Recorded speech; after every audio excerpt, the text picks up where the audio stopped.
never believed in the rumors that surrounded my grandmother's life. People in our small town whispered that she was a witch, that she possessed dark powers and dabbled in the occult. But to me, she was just a sweet, eccentric old lady who had a peculiar fondness for her pet parrot, Apollo.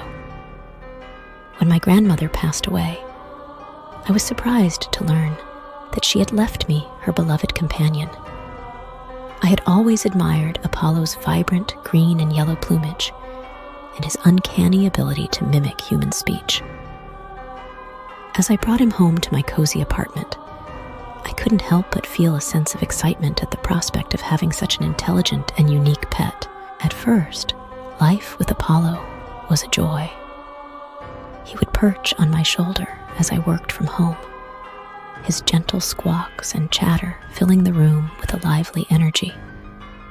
His vocabulary was impressive, ranging from simple phrases to complex sentences that made me wonder just how much he truly understood.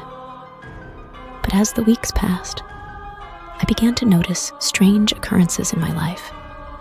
It started with small things, like misplaced keys or shattered light bulbs.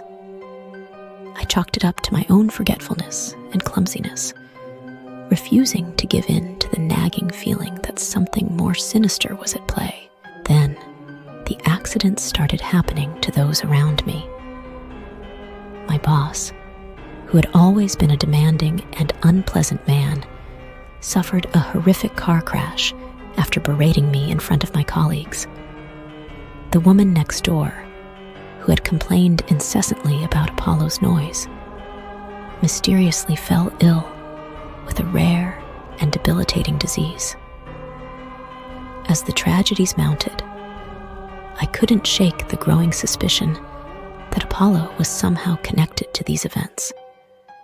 Every time something terrible happened, I would catch him staring at me with those beady, knowing eyes, his head cocked to the side as if he were silently mocking me.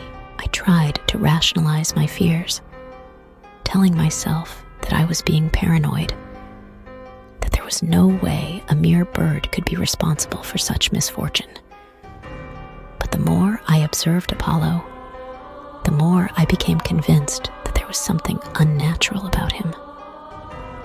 Late one night, as I sat on the couch with Apollo perched on the armrest beside me, I decided to confront my fears head on.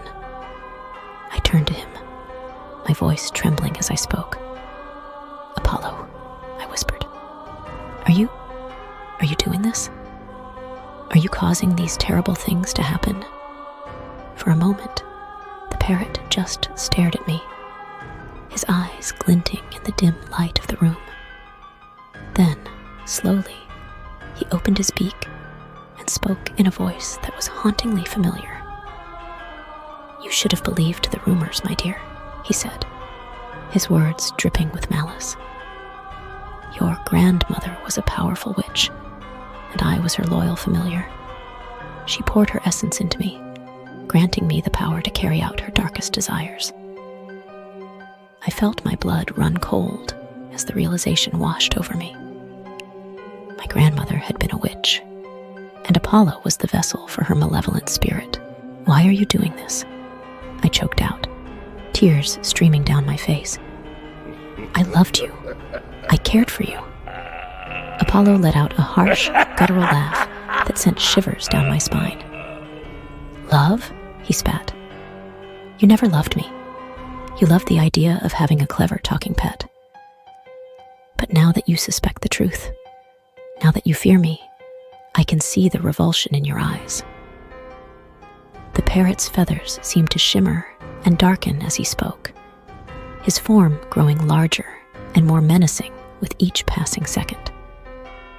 I watched in horror as his beak elongated into a sharp, wicked-looking hook, his eyes glowing with an otherworldly red light. "You should have heeded the warnings, foolish girl," Apollo hissed, his voice now a demonic growl. "Now, you will suffer the consequences of your ignorance." With a sudden, violent motion, Apollo launched himself at me, his razor-sharp talons outstretched. I screamed and threw my hands up to protect my face, feeling the searing pain as his claws raked across my skin. I stumbled backwards, knocking over furniture in my desperate attempt to escape. Apollo pursued me relentlessly, his wings beating the air with a thunderous fury.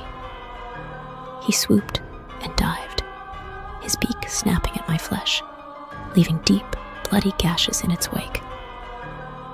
I managed to make it to the kitchen, my hands shaking as I fumbled for a weapon, anything to defend myself against this avian monster. My fingers closed around the handle of a large chef's knife, and I spun around to face my attacker, Apollo, perched on the counter, his red eyes boring into mine with a malevolent intensity. "You think you can defeat me with a mere knife?" he taunted.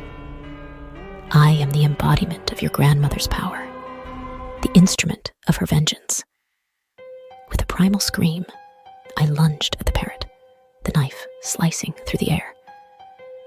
Apollo let out an ear-splitting shriek as the blade found its mark, burying itself deep in his feathered chest. For a moment, the world seemed to stand still. Then, with a final gurgling cry, Apollo's lifeless body fell to the floor, a crumpled heap of blood-soaked feathers. I collapsed to my knees, my breath coming in ragged gasps as the adrenaline drained from my body. It was over. The nightmare had ended. But as I looked down at the still form of my once beloved pet, I couldn't help but feel a profound sense of loss and betrayal. My grandmother's dark legacy had tainted everything it touched, and I had been foolish enough to believe that I could escape its grasp. With trembling hands, I reached out and gently stroked Apollo's soft, lifeless feathers. "I'm sorry," I whispered, tears streaming down my face. "I'm sorry I couldn't save you from this curse." As I sat there on the cold, hard floor of my kitchen, cradling the body of the creature that had once brought me so much joy, I couldn't help but wonder if the curse had truly been lifted, or if, like my grandmother's spirit, it would find a new vessel, a new way to spread its malevolent influence.